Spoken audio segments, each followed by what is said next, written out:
nom d'Allah le tout miséricordieux, le très miséricordieux.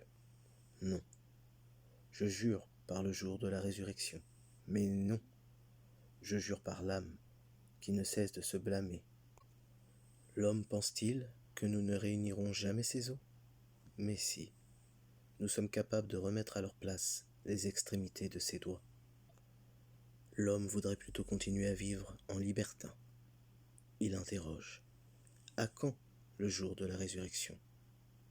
Lorsque la vue sera éblouie, et que la lune s'éclipsera, et que le soleil et la lune seront réunis, l'homme, ce jour-là, dira où fuir?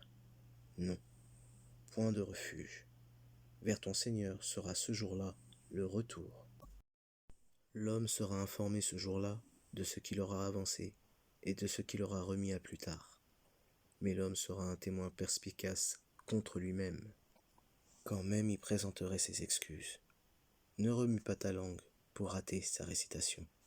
Son rassemblement dans ton cœur et sa fixation dans ta mémoire nous incombent, ainsi que la façon de le réciter. Quand donc nous le récitons, suis sa récitation. À nous ensuite incombera son explication. Mais vous aimez plutôt la vie éphémère, et vous délaissez l'au-delà. Ce jour-là, il y aura des visages resplendissants qui regarderont leur Seigneur, et il y aura, ce jour-là, des visages assombris qui s'attendent à subir une catastrophe. Mais non, quand l'âme en arrive au clavicule et qu'on dit « Qui est exorciseur ?»